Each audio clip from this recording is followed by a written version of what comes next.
आपका स्वागत है आज के नए ब्लॉग में।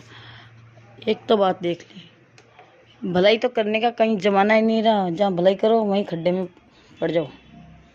भलाई तो करनी नहीं चाहिए। किसी सच बोल के भलाई करो, झूठ ही आता सर कि तुमने झूठ बोला। सही बात है, तुमने झूठ बोला भाई, कोई मतलब ही नहीं है।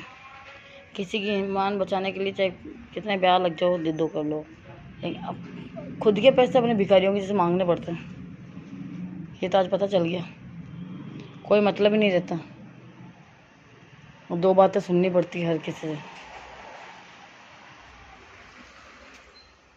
इसलिए सोच, पैसा दो सोच समझ के दो। परिवार में, घर में तो बहुत सोच समझ के पैसा, बहुत सोच समझ के। बिना सोचे समझे तो पैसा देना तो मतलब ही नहीं है।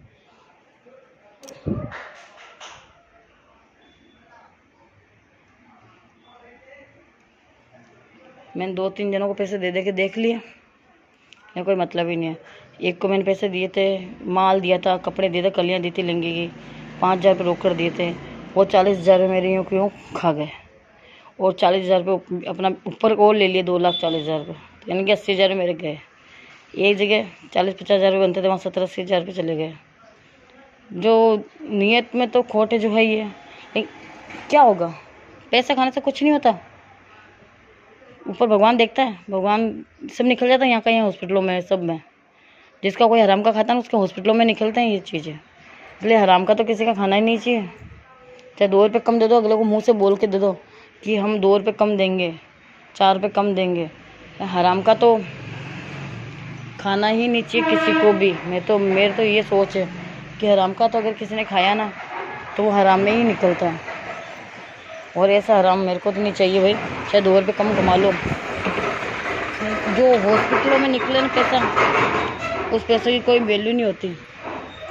जो हॉस्पिटल में पैसा निकल जाता है, इससे तो अच्छा किसी का लो ही मत ना, हराम का खाओ ही मत ना, जो हॉस्पिटल में निकल जाता है। देखा मैंने तो, मेरी जेठानी मेरी 40-50 हज़ार रुपये खा गई मेरे।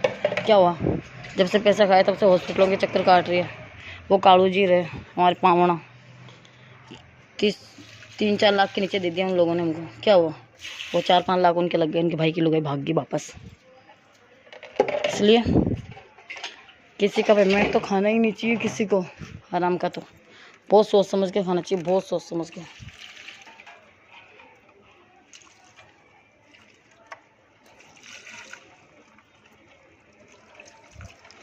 दिल से निकली हुई हाय बहुत बुरी लगती है। हेलो गाइस, आपका स्वागत है आज के नए ब्लॉग में। तो आज मैंने पौधों में सुबह पानी नहीं डाला था, इसलिए मेरे को शाम को पानी डालना पड़ रहा है पौधों में। सब पौधों में प्यास लग गई बेचारों में, देखो सबको प्यास लगी हुई है। गर्मी बहुत तेज़ है, इसलिए पानी तो बहुत ज़रूरी हो गया इनके लिए। देखो ये मीठा नीम है और इसके अंदर फ्रूटी उग गई, फ्रूटी मम्मी की वहाँ से लाई थी मैं फ्रूटी, जो लग गई है। ये तुलसी का पौधा है, ये वो है क्या बोलते हैं, शम्मी का पौधा है, और ये शतावर है, और ये तुलसी है। यहाँ हाथ धो लेते हैं, यहाँ हाथ धोने की टंकी है हमारे। और इधर चलते हैं वापस।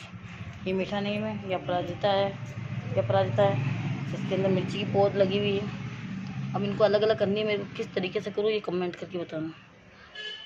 ये गुलाब है, ये जामुन का पौधा है, इतना बड़ा हो गया,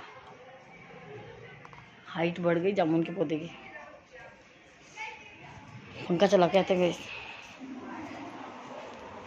पंखा चलाना बहुत ज़रूरी हो गया, गर्मी बहुत तेज।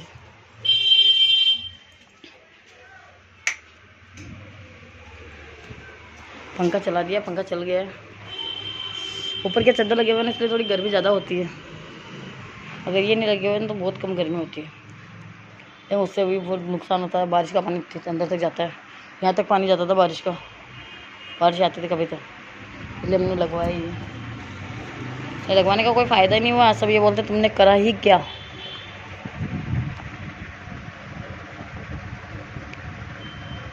गाइस आज सब्ज़ी क्या बनाया, सोच रहे कढ़ी बनाए और पकौड़ी बनाए थोड़ी सी, इसलिए थोड़ा रुक के बनाएंगे, कढ़ी और पकौड़े बनाएंगे।